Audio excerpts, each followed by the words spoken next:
లెక్కించలేని స్తోత్రములు. మరి అదేవిధంగా వ్యవస్థాపకులు సిస్టర్ గారికి, బ్రదర్ గారికి కూడా ప్రత్యేకమైన వందనాలండి. అదేవిధంగా తోడు దైవ సేవకులైన మరి పౌల్ గారికి, విలిసిన గారికి కూడా ప్రత్యేకమైన వందనాలు. వాక్య పట్టణాన్ని చదువుకుని మనం ముందుకు వెళ్దాం. మూలవాక్యంగా మత్తయి సువార్త 18వ అధ్యాయము మొదటి నుంచి చదువుకుందాం. 3 వచనాలు. ఆ కాలమున శిశువులు యేసునొద్దకు వచ్చి, పరలోక రాజ్యంలో ఎవడు గొప్పవాడని అడుగగా, ఆయన ఒక చిన్న బిడ్డను తన యొద్దకు పిలిచి వారి మధ్య నిలవబెట్టి ఎట్లనను, మీరు మార్పు నొంది బిడల వంటి వారైతేనే కానీ పరలోక రాజ్యంలో ప్రవేశింపరని మీతో నిశ్చయముగా చెప్పుచున్నాను. చిన్నపాటి ప్రార్థన. పరిశుద్ధుడా మహోన్నతమైన తండ్రి, ఇదిగో దేవా అత్యంతాల్పుడును మరి ఈ యొక్క దినాన ప్రభు నీ మందిరంలోకి వచ్చే గొప్ప భాగ్యాన్ని ఇచ్చారు. స్తోత్ర. మేమందరము కూడా సజీవులుగా ఉండి నీ మందిరంలో ఉన్నామంటే నీ కృప ప్రభు. కొద్ది నిమిషములు నీ లేఖనము ద్వారా మాతో మాట్లాడండి. పరిశుద్ధ ఆత్మదేవుడా, నా జ్ఞానము నా తలంపులు మరుగుపరిచినైనా నీవు నాతోను మాతోను మాట్లాడతారని నిత్యముగా పరిశుద్ధ ఆత్మదేవ సహాయము నాకు దయచేస్తావని యేసుక్రీస్తు వారి నామాన్ని బట్టి మిమ్మల్ని అడిగి వేడుకుంటున్నాను తండ్రి. ఆమేన్. హల్లెలూయా. మరి ఒకానొక దినాన యేసుక్రీస్తు ప్రభు వారి దగ్గరికి ఎవరు వచ్చారంటండి? చదవం కదా ఇప్పుడు. ఎవరు వచ్చారు? యేసుక్రీస్తు ప్రభు వారి యొద్దకు శిశువులు వచ్చారు. శిశువులు వచ్చి ఏమడుగుతున్నారంటే, ప్రభువా పరలోక రాజ్యంలో ఎలాగంటండి? పరలోక రాజ్యంలో ఎవడు గొప్పవాడు? పేతురు గారు అంటున్నాడు, నేనా? అది ఆహాను గొప్పడా, యాకోబు గొప్పడా? నాకు అర్జెంటుగా చెప్పాలి అని యేసు ప్రభు అని అడుగుతున్నారు. అప్పుడు యేసు ప్రభు వారు ఏమన్నారంటే యేసు ప్రభు వారు అప్పుడు యేసు ప్రభు వారు ఏం చెప్పాడంటే, వాళ్ళకి అర్థం అవ్వాలి. ఎందుకంటే ఈ విషయము తప్పనిసరిగా వాళ్ళకి అర్థం కావాలి. ఆ రోజున వారికి అర్థం కావాలి, ఈరోజు మనకు అర్థం కావాలి. ఇవాళ మనకు అంశం పేరేం పేరంటే, ఒకసారి అందరూ చెప్పండి, పరలోక రాజ్యంలో ప్రవేశించే పిల్లలెవరు? ఇప్పుడు కలిపి చెప్పండి. అది మన అంశం పేరు. ఇక్కడ యేసు ప్రభు వారి దగ్గరికి తన శిశువులు వచ్చినప్పుడు వాళ్ళు అడిగిన ప్రశ్న వేరు, యేసు ప్రభు వారు చెప్పింది వేరు. వాళ్ళు ఏమడిగారు? మేము ఎలాగా పరలోకం వెళ్ళిపోతాం కాబట్టి పరలోక రాజ్యం నేను నెంబర్ 1, నెంబర్ 2, నెంబర్ 3 అని అడిగారు. అప్పుడు యేసు ప్రభు ఏమన్నాడంటే, వాళ్ళకి ఎట్టి పరిశుద్ధుల విషయం అర్థం కావాలి కాబట్టి ఏం చెప్పాడు తెలుసండి? ఒక చిన్న బిడ్డను తీసుకొచ్చి వాళ్ళ ఎదురు నిలవబెట్టి ఏమన్నాడు? మీరందరూ కూడా ఏం చేయాలి? ఈ బిడ్డ వంటి వారు వలె మార్పు చెందితేనే కానీ ఏమవరంట? పరలోక రాజ్యములో ప్రవేశించరు. అలా అడిగిన దానికి చెప్పిన దానికి సంబంధం ఉందండి? వాళ్ళు అడిగింది ఏంటి, ఈయన చెప్పింది ఏంటి? ఈయన గొప్ప, వీళ్ళు అడిగింది ఏంటంటే గొప్పవారు అయిపోతామంటున్నారు. ఎవరు గొప్పవారు? ఎవరు నెంబర్ 1 అడుగుతున్నారు? ప్రభు చెప్పాడు, ఓరు బాబు, పరలోక రాజ్యం వెళ్ళటం తర్వాత అసలు నువ్వు పరలోక రాజ్యం నెంబర్ 1, నెంబర్ 2 తర్వాత నువ్వు అందులో ప్రవేశించాలంటే కదా నువ్వేం చేయాలి? నువ్వు బిడ్డలాగా ఎదిగి చంటి బిడ్డలాగా నువ్వు మారాలి. ఈ చంటి బిడ్డలాగా మారితే తప్ప నువ్వు పరలోక రాజ్యంలో ప్రవేశించవు. ఇది మీకు అర్థం కావాలంటే ఒకసారి యోహాను సువార్త 3వ అధ్యాయము ఒకసారి 2వ వచనం చదవండి. యోహాను సువార్త 3వ అధ్యాయము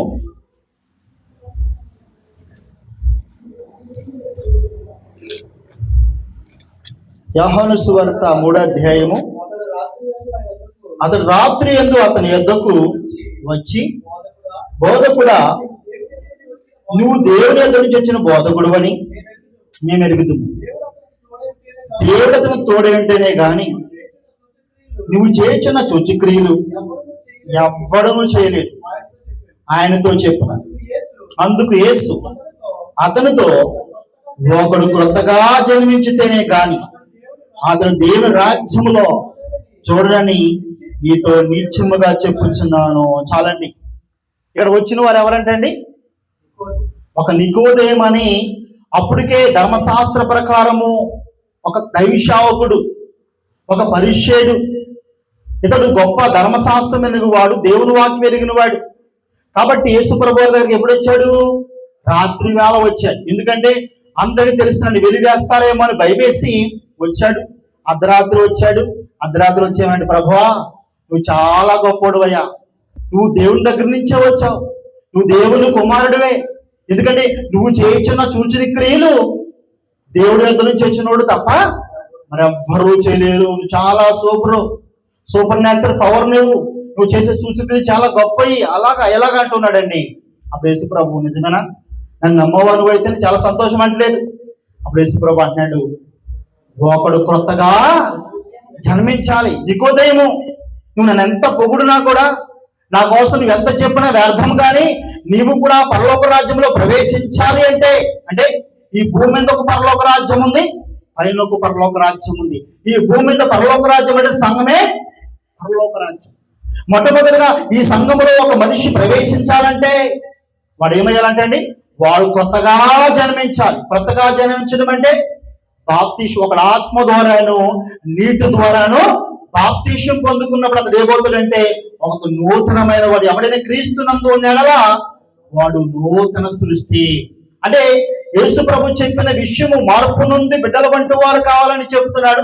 ఎలాగే మీరందరూ బిడ్డల వంటి వారు అవుతారండి? మొట్టమొదటిగా బాప్తీసము ద్వారా. ఎప్పుడంటే మారు మనసు పొంది పాప క్షమాపణలు. అంటే బాప్తీసాలు చాలా రకాలు ఉన్నాయండి.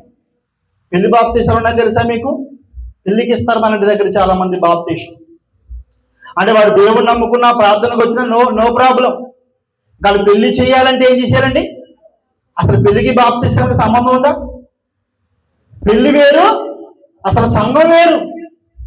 యేసుక్రీస్తు సంఘంలో చేర్చబడాలంటే అతను ఏం పొందాలంటే పేతురు అన్నాడు, పాపక్షమ. అంటే మన పాపాలు ఒప్పుకోవాలి. పెళ్లిలో ఎవరైనా పాపాలు ఒప్పుకుంటాడండి? పెళ్ళి అంటే ఏంటి? ఓ ఆనందం, ఓ సంతోషం. ఆడు గొంతులేస్తూ ఉంటాడు. పాస్టర్ గారు అంటాడు, నువ్వు అర్జెంటుగా బాప్తీసం తీసుకో. అలాగని ఒక ఆయన అడిగితే ఒక ఆయన అంటాడు, నన్ను వీడు మళ్ళీ దొరకడు కదా, ఇప్పుడే మళ్ళా ఇచ్చేదాన్ని. దొరకకపోతే యేసుప్రభు ఏమన్నాడు, మీరు సర్వసృష్టికి వెళ్ళండి, సర్వలోకానికి సువార్త ప్రకటించండి, నమ్మిన వాడు రక్షింపబడతాడు. ఇందులో ఏమైనా బలమంతి పెట్టవలసిందా? మనకేమి సంబంధం లేదు. నమ్మిన వాడు పొందుతుకుంటాడు, నమ్మని వాడు పోతాడు, శిక్ష ఉందని ప్రభువు చెప్పాడు. కాబట్టి పెళ్లికి బాప్తీసాలు, లేకపోతే వాళ్ళ నాన్నగారు అమ్మగారు లేరండి ఇప్పుడు బాప్తీసం, ఇటువంటి కాకుండా మారు మనసు పాప క్షమాపణ ఎవరైతే బాప్తీసం పొందుకుంటారో వారు ఇప్పుడు ఏమవుతారంటే అండి, నికోదేము అంటాడు, నేను ఎలాగైనా తల్లి కడుపులో మళ్ళీ వెళ్తానా అంటే అతనికి కూడా అర్థం కాలే. అంటే మనం మళ్ళీ బాప్తీసం ద్వారా ఏమవుతున్నప్పుడు మనము చిన్న పిల్లలకు మళ్ళీ నూతన జన్మ మంది మరలా పుడుతున్నాం, మరలా కొత్త జీవితం మనకు వస్తుంది.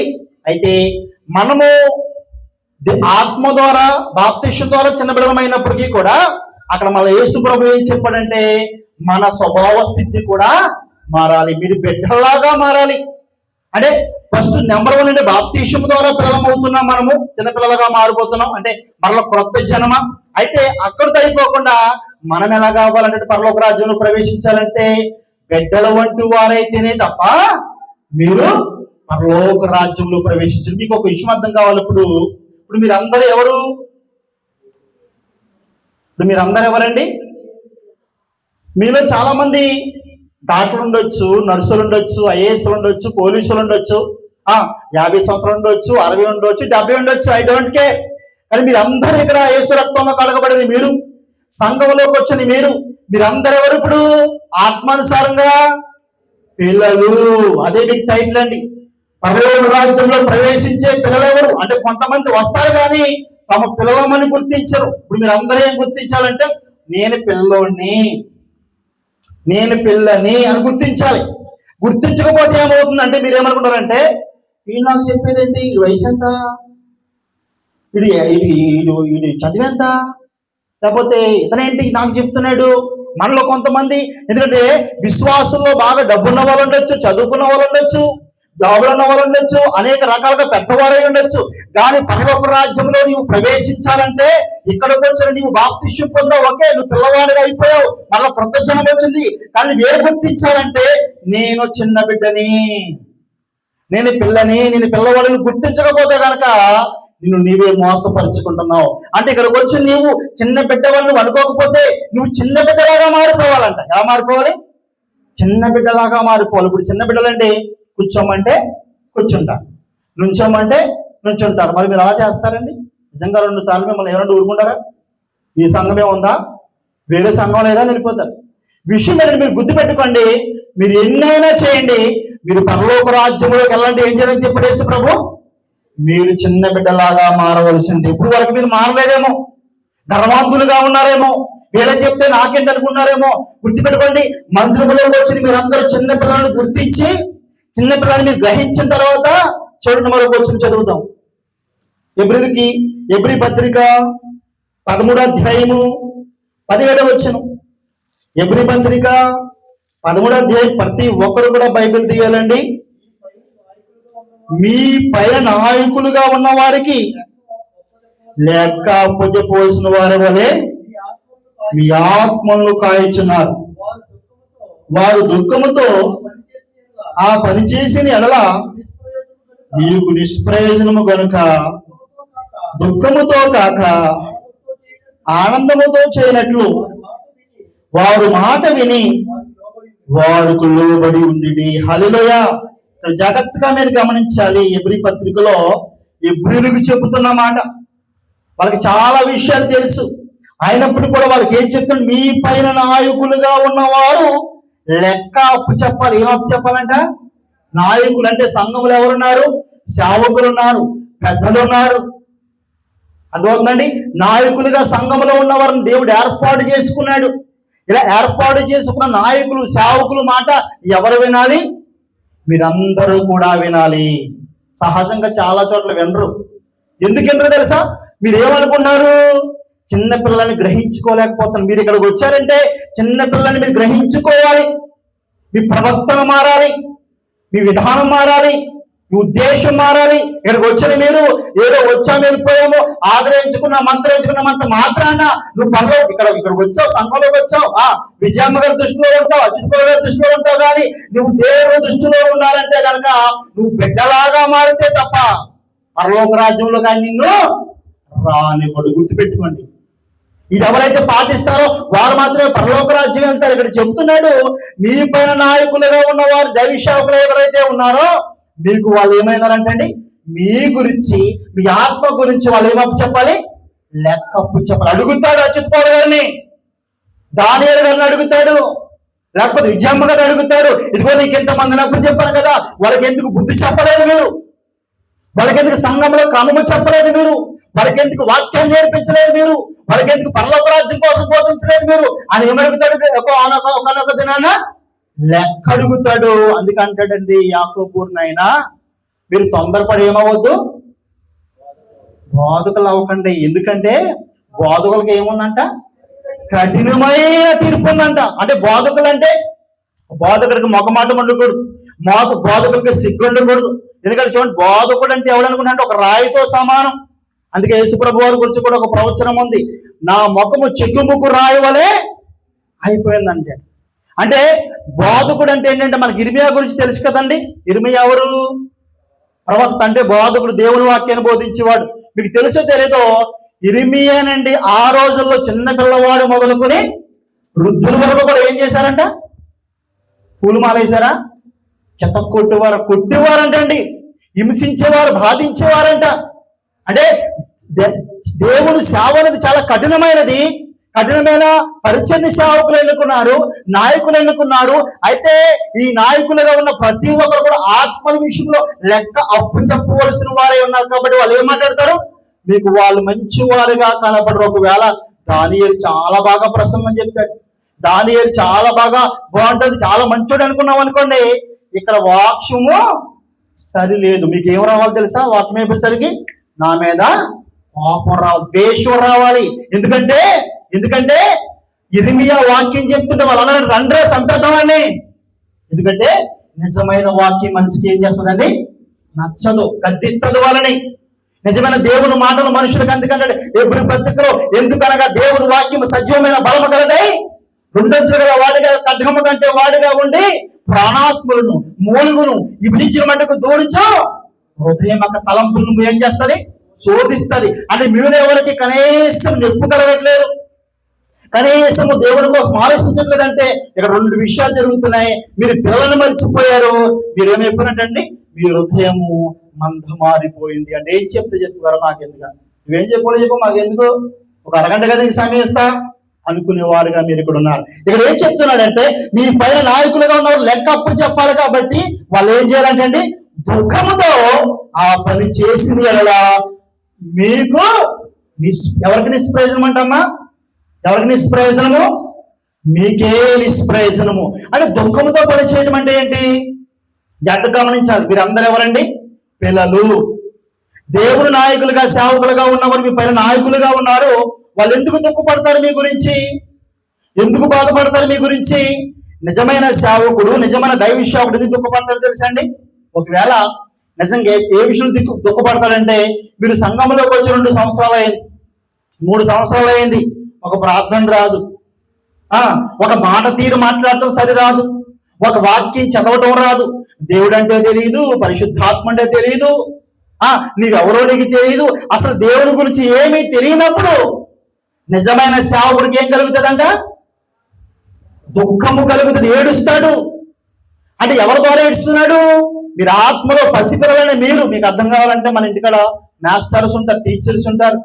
చంటి పిల్లలను మనం స్కూల్కి పంపిస్తున్నప్పుడు వాళ్ళు 2 రోజులు 3 రోజులు ఫోన్ చేస్తారు, అమ్మ మీ పిల్లలు సరిగ్గా చదువుకోవట్లేదు, మీ పిల్లలు సరిగ్గా మాట వినట్లేదు, దయచేసి తల్లిదండ్రులారా మీరు చెప్పండి, మీ అబ్బాయి ఆర్డర్ చేసేస్తున్నాడు, మీ అబ్బాయి ఎప్పుడు చదువుకోడు, మీ అమ్మాయి చదువుకోదని.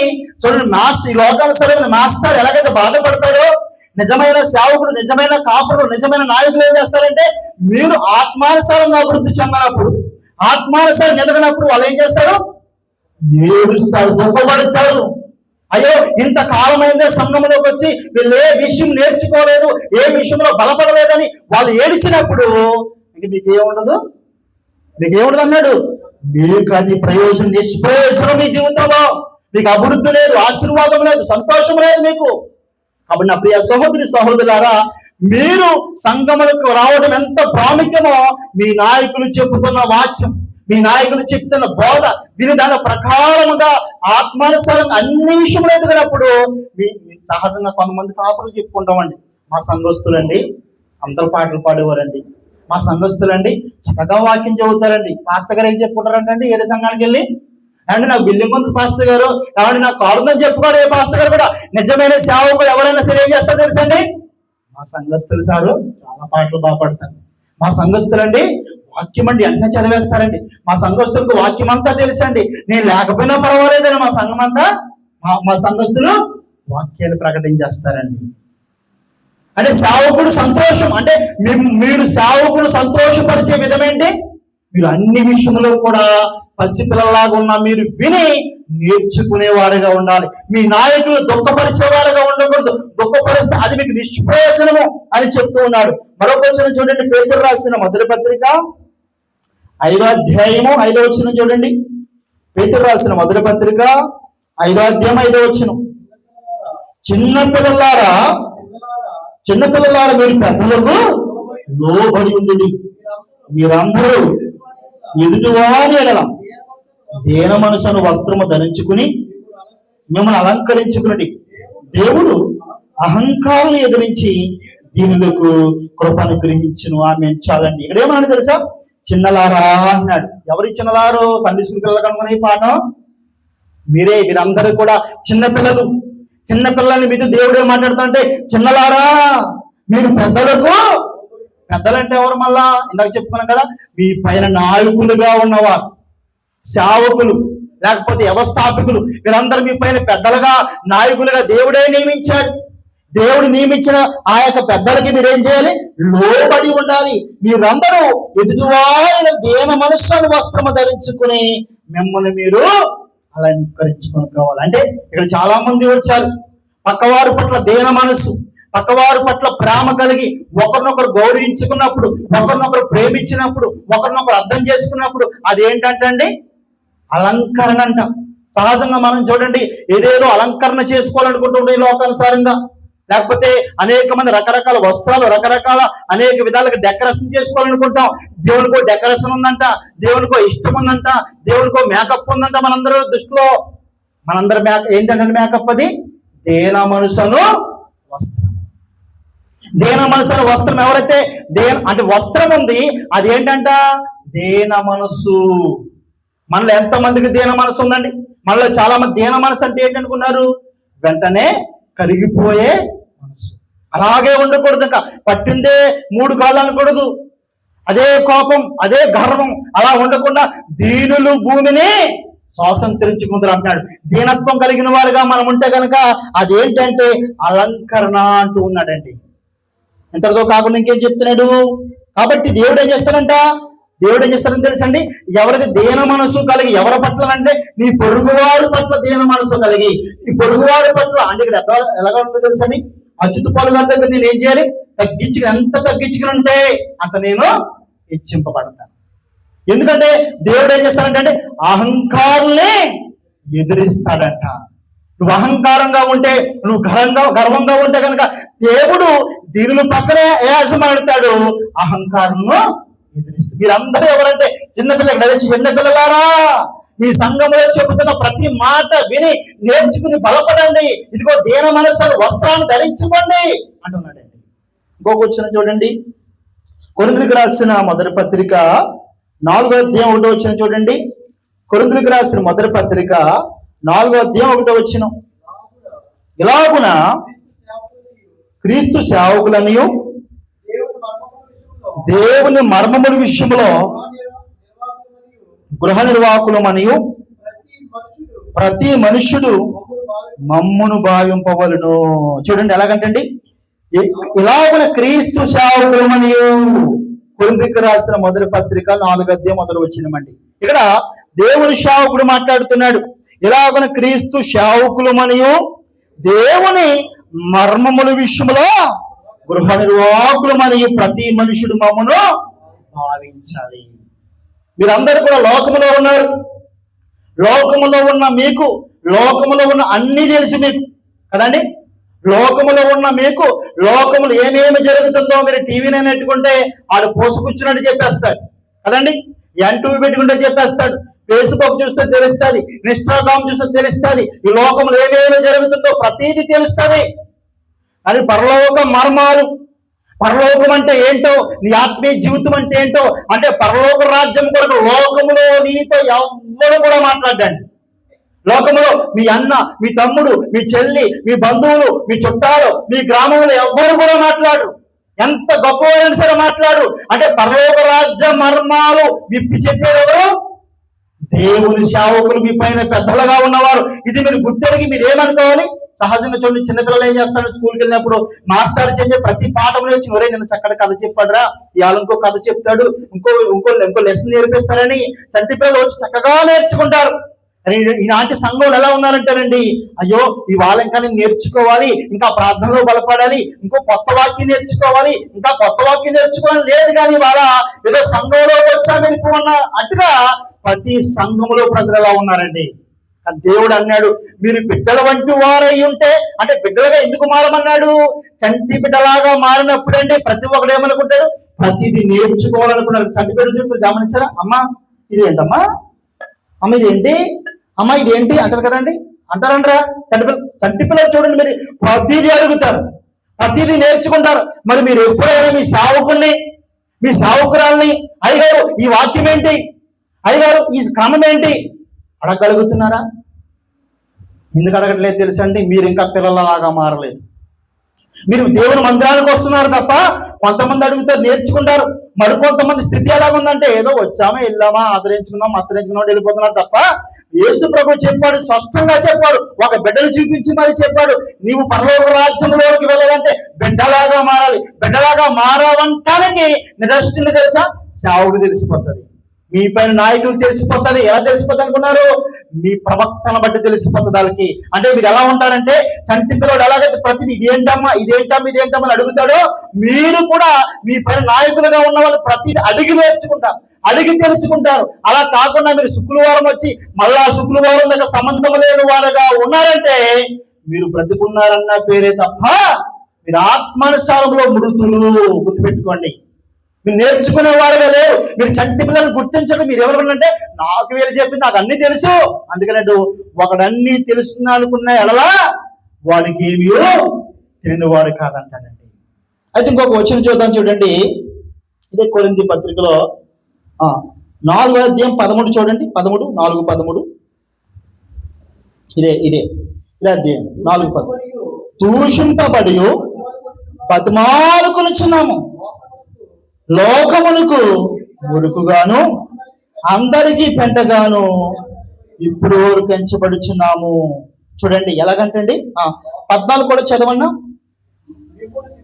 మిమ్మును సిగ్గుపరచవలనని కాదు కానీ చూడండి, నా ప్రియమైన పిల్లలని మీకు బుద్ధి చెప్పుడికి మాటలు రాయిచున్నాను. ఇక్కడ చూడండి, దూషింపబడి బతిమాలుకొనుచున్నాను, లోకమునకు మురుగుగాను అందరికీ పెంటగాను ఇప్పుడు వరకు ఎంచబడుచున్నాము. మీ పైన నాయకులుగా ఉన్నవారు, సంఘాలను నడిపిస్తున్నవారు, మీకు వాక్యాన్ని బోధిస్తున్నవారు లోకము దృష్టిలో ఎటువంటి వారో తెలుసండి. మురికి వంటి వారు, మురుగులాగా చూస్తారు. మీరు కూడా ఒకప్పుడు ప్రభువు నమ్ముకోనప్పుడు మీరు అలా, మీ ఉద్దేశం ఏంటంటే సేవకుల పట్ల ఎలా చూసేవారు? మీరు ఒక విచిత్రమైన చెప్పి ఈడు మత మార్పిడి చేస్తాడు తెలుసా, డబ్బుల కోసం అడుక్కుంటాడు తెలుసా కదండి, అలాగే అనుకుంటారు కదా.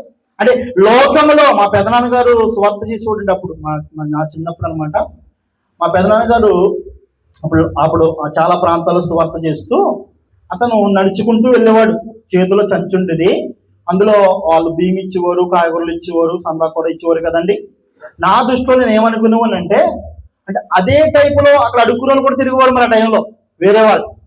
అప్పుడు నేనేమనుకున్నా అంటే ఇతను కూడా అడుక్కునేవాడేమనుకున్నాను. నిజమే, అలాగలం కాదు, ఆ పెద్దనాన్న గారి కోసం చెప్తాను. ఇప్పుడు చనిపోయారండి. ఎందుకంటే సహజంగా ప్రతి లోకము సంఘ కాపును గుర్తించేది ఎలాగా చూస్తారండి. ఇప్పుడు మీలో కూడా కొంతమంది ప్రభులు పూర్తిగా నమ్ముకోని వారు ఆ పాస్టర్ గారు వచ్చారంటే ఏమనుకుంటారు, కాను కోసం వచ్చాడేమో అనుకునేవారు కూడా ఉంటారు. సేవకుడు తక్కువ చూపు చూసేవారు కూడా ఉంటారు. మీరే అనుకుంటారంటే లోకం పరిస్థితి మీరు ఒకసారి ఆలోచించండి. మురికిగాను పెంటగాను ఎండుకులేని వారు నీచమైన తుణీకరమైన బ్రతుకుగా సేవకుడు నాయకులుగా ఉన్నవారు ఉన్నారు ఈ లోకంలో.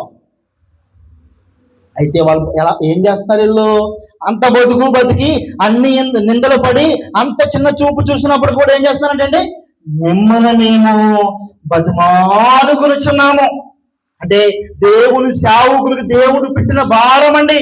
ఇవాళ దేవుని సేవ చేస్తున్న ప్రతి ఒక్కరు కూడా, అది వ్యవస్థాపకులు కావచ్చు, లేకపోతే సేవకులు కావచ్చు, ఈ పైన పరిచారకులు కావచ్చు, వాళ్ళు ఏదో కలిసి వస్తుందని కాదు, కానీ దేవుడు వారిలో పెట్టిన భారం ఎలా ఉన్నదంటేనంటండి, దినదినము భారము చెందుతూ మిమ్మల్ని ఏదో విధంగా దేవుని ఎందుకు చేర్చాలి, మిమ్మల్ని దేవునితో బలపరచాలని వాళ్ళు దూషింపబడుతున్నారు, వాళ్ళు తిట్లు తింటున్నారు, వాళ్ళకి రకరకాల నిందలు వేస్తున్నారు, ఎన్నో నిందలు అనిపిస్తున్నారు, ఏడుస్తూ ఉంటారు, బాధపడుతుంటారు. అయినప్పటికీ కూడా వాళ్ళు ఏం చేస్తున్నారంట, సంఘాన్ని మందిరానికి వస్తున్నారా, రేపు మందిరానికి వస్తారమ్మా, ప్లీజ్ రండమ్మా, ఇది మానేస్తారేంటమ్మా, తమ్ముడు మందిరానికి వస్తావా, అన్న మందిరానికి వస్తావా, ఎందుకు అడుగుకున్నారు ఇలాగా? దేవుడు పెట్టిన భారం. ఇక్కడ పౌలు అన్నాడండి, ఇంత బతికి ఇంత విమర్శలు పొంది ఇంత ఇబ్బందులు పడి కూడా ఎందుకు మేము బతుకులాడుకుంటున్నామంటే ఇక్కడ కింద చెప్తున్నాడు, ఎందుకు బతుకులాడుకున్నాడంట, మిమ్మల్ని సిగ్గుపరచవలని కాదు కానీ నా ప్రియమైన పిల్లల్ని మీకు బుద్ధి చెప్పుడికి మాటలు. మన చిన్నప్పుడు చూడండి, పెద్దడికి పోయిన వారిని బతిమలాడతాం, మనం భోంచేయమని బతిమలాడడం కదండి. కానీ చిన్నపిల్లలు ఏమంటాం, తిను బాబు తిను, తినరా తినరా తినరా అని బతుములాడతాం. అంటే దేవుని సేవకులుగా దేవుని నాయకులుగా ఉన్నవారు ఎలా ఉన్నారంటే ఆత్మీయ స్థితిలో బలమైన పెద్దవారుగా ఉన్నారు. మిమ్మల్ని చిన్న పిల్లలాగా చూసేంటే ఏం చేస్తున్నారు, బతిమలా. మీరు చిన్న పిల్లలను గుర్తెరిగి సేవకులు దేవుడు పెట్టిన భారముతో బతిమలాడుకుంటూ ఉన్నారు. రెండోది బుద్ధి చెబుతూ ఉన్నారు. మీరు బతిమలాడితే ఒప్పుకున్నారు తప్ప కొంతమంది బతిమలాడితే ఏమంటారు, వస్తాను లేక సరే వస్తానులే అమ్మ ప్రార్థనకు వస్తానండి అయ్యగారంటే తప్ప బుద్ధి చెప్తే వస్తారా, గద్దిస్తే వస్తారా, రారు. అయినప్పటికీ మీరు అర్థం చేసుకోవాలి, ఇతడు బుద్ధి చెబుతున్నా, గద్దిస్తున్నా, బతిమలాడుతున్నా ఎందుకో తెలుసా, నేను చిన్న పిల్లలను కాబట్టి, ఆత్మానుసారంగా చిన్న పిల్లవాడును కాబట్టి దేవుడు ఆలో పెట్టిన భారము వాళ్ళు ప్రేరేపిస్తుందని మీరు గమనించుకోకపోతే కనుక మీ ఆత్మీయ స్థితి దినదినం ఏమైపోతుంది, మీరు నాశనం అయిపోతారు ఆత్మీయ జీవితంలో. నేను చెబుతున్నాను, మీరు ఆత్మానుసారంగా మిమ్మల్ని బ్రతికించడం కొరకు యేసుక్రీస్తు ప్రభువు తాను తగ్గించి లోకానికి వచ్చి తన రక్తాన్ని పెట్టి తన ప్రాణములు పెట్టి మనందరినీ కూడా ఆత్మానుసారముగా బ్రతికించాడు. ఇది ఏదో అనుకో, అందుకంటే మీరు మీ సొత్తు కాదు, మీరు విలువ పెట్టి కొనబడిన వారు, రక్తమ చేత మిమ్మల్ని కొనుక్కున్నాను నేను ప్రభువు చెబుతున్నాడు. కాబట్టి పిల్లగా మారని మీరు గుర్తుపెట్టుకోండి, మీరు పిల్లగా మారాలి, పిల్లల్ని గుర్తించాలి, గుర్తించి మీపై నాయకులైన వారికి లోబడి నేర్చుకునేవారుగా ఉండాలి. మరో పోషించండి గలతీయులకు రాసిన పత్రిక 4వ అధ్యాయము, గలతీయులకు రాసిన పత్రిక 4వ అధ్యాయము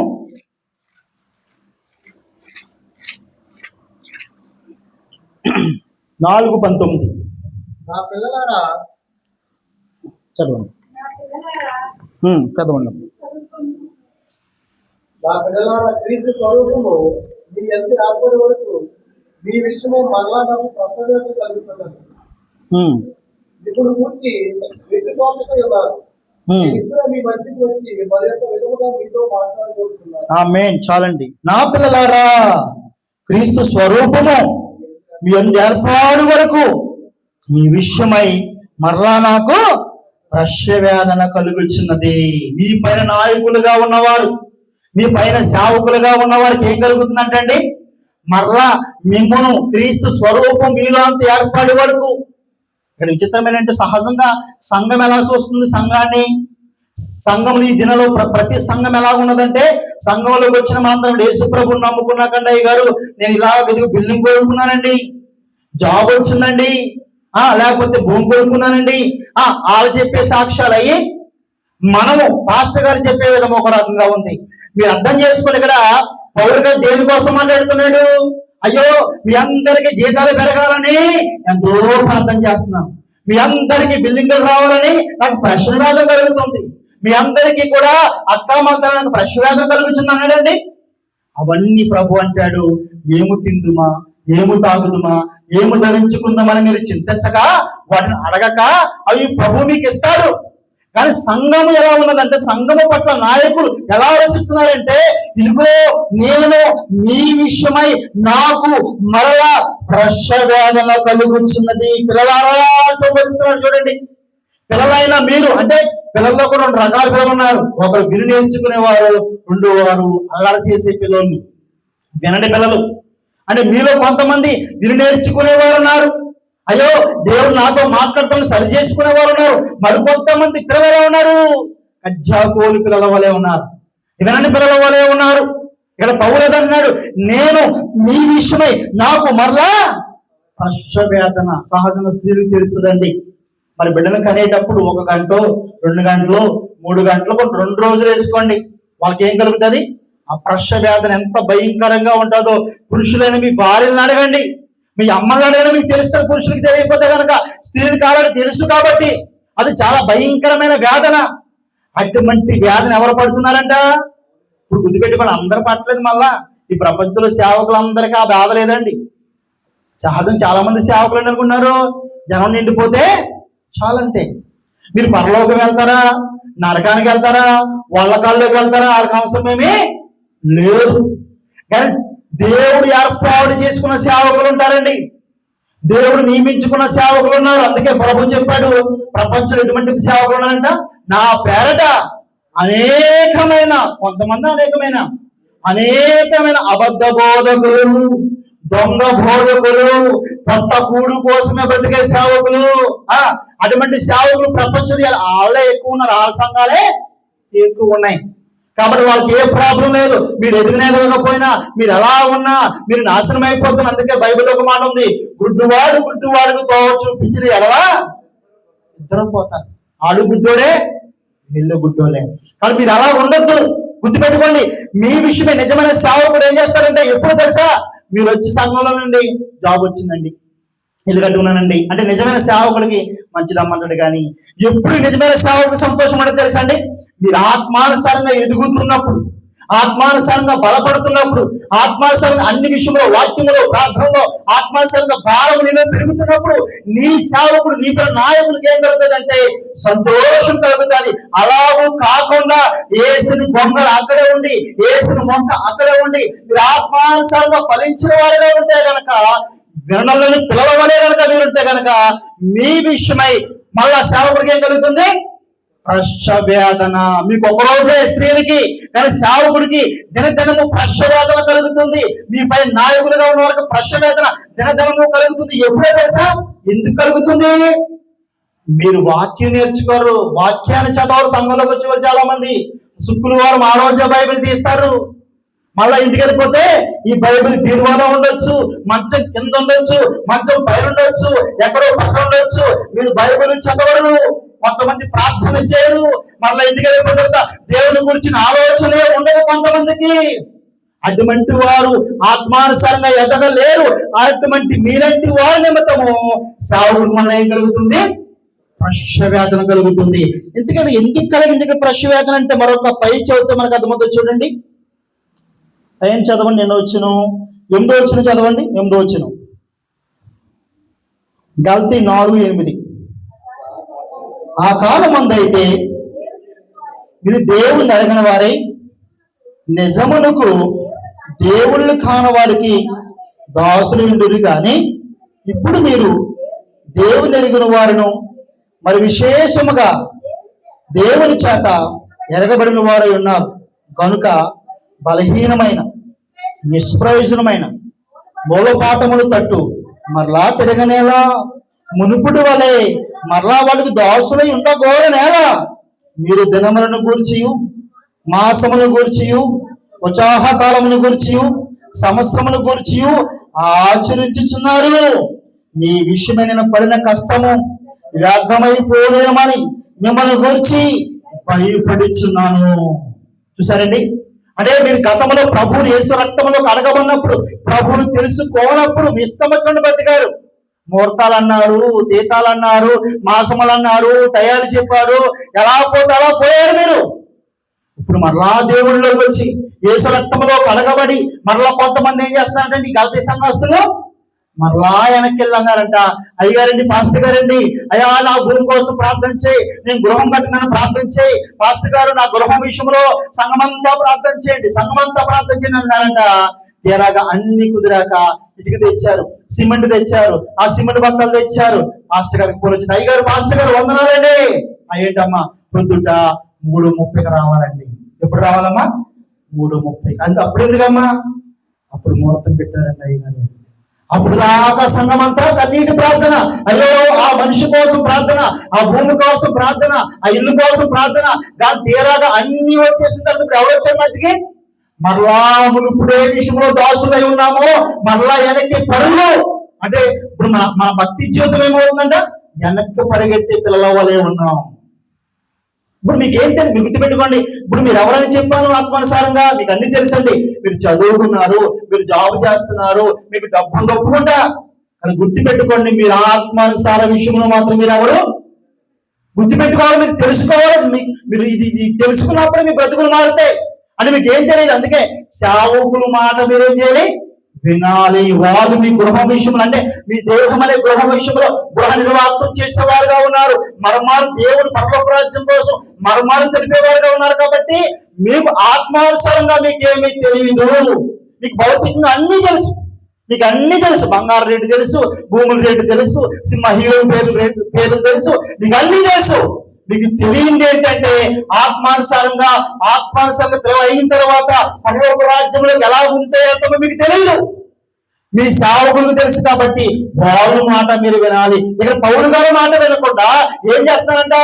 మళ్ళా మోస్తాలు పెడుతున్నారంట, మళ్ళా తీర్థాలకు వెళ్తున్నారంట, మళ్ళా గడియలు గుర్తు పెడుతున్నారంట, మళ్ళా మునుపుడు స్థితిలోకి వెళ్ళిపోతున్నారంట.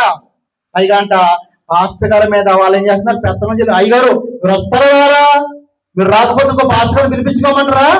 ఆయన వచ్చేస్తానన్నాడు, రెడీగా ఉన్నాడండి ఆయన. అతను చేస్తున్నారా? చాలా సంఘాలు చేస్తున్నారు. అంటే మీరు ఏం చేస్తున్నారు? చిన్న పిల్లలుగా ఉన్నవారు ఏం చేస్తున్నారు తెలుసండి? మాస్టర్ అండి మరి మీరు చెప్పే పాటలు బాగోలేదండి, మీరు చెప్పొద్దండి బాబు, మేము చెప్పిన మీరు వినన్నట్టు ఉంది కదండి. సంటి పిల్లలు స్కూల్లో మాస్టర్ మీద అధికారం చేయొచ్చా? సంటి పిల్లలు మాస్టర్కి చెబుతారా? కానీ సంఘాల్లో వస్తే చూడండి ఎంత దరిద్రమో. పాస్టర్లకు వెళ్ళే సమయాలు ఇస్తారు, పాస్టర్లకు ఏం చెప్తారు? వీళ్ళే బోధ చేస్తారు, నువ్వు ఎలా చెప్పాలి, నువ్వు ఎలా చెప్పాలి, ఎలా రావాలి. ఇవ్వండి, అలా ఉండొద్దు. ఎందుకంటే వీరు దేవుని సేవకులు, దేవుడు మీకు ఇచ్చిన గిఫ్ట్ అండి. వాళ్ళు మీకోసం దినదినము ఏడుస్తారు, మీరు ఆత్మానుసారం ఎదగాలని ప్రార్థన చేస్తారు, మీరు ఆత్మానుసారంగా బలపడితే సంతోషించేవారు ఆరే. కాబట్టి ఇక్కడ పౌలు సంఘము గురించి ఏడుస్తున్నాడు. మళ్ళా అతను ప్రశ్న వేదన కలుగుతున్నది. ఎందుకో తెలుసా? వీరు మళ్ళా వెనకెళ్ళిపోయారు. మరొకరు అంటుంటారు, అయ్యా నా కూతురికి పెళ్ళి అవ్వలేదు, నా కొడుకుకి పెళ్ళి అవ్వలేదు, ప్రార్థన చేయండి, ప్రార్థన చేయండి, ప్రార్థన చేయండి అంటారు. దైవశాఖ రోజు ప్రార్థన చేస్తాడు, తీరాగా సంబంధం కుదిరిపోతుంది, పెళ్లి శుభలేఖలు కొట్టిస్తారు. ఆ పాస్టర్ గారి దగ్గరికి వస్తారు, అయ్యగారు ఇదిగోండి బుధవారము, ఇదిగో 10 నిమిషాలకి మీరు అక్కడ ఉండాలి. ఇప్పుడు ఉండాలంట బుధవారము 10 ఎందుకమ్మా అంటే అప్పుడే ముహూర్తం పెట్టామండి. మీకు అర్థమవుతుందా? ఇలా అదే జరుగుతుంది గల్తీ సంఘంలో. మనం అలా ఉండదు. మీరు పిల్లలు, మీకు తెలియదు అది విగ్రహాలకు సంబంధించిన విషయాలు, వాటిలో మళ్ళా మీరు చిక్కుకోవద్దు. దుష్టుడు మనల్ని మోసపరుస్తున్నాడు, గుర్తుపెట్టుకోండి.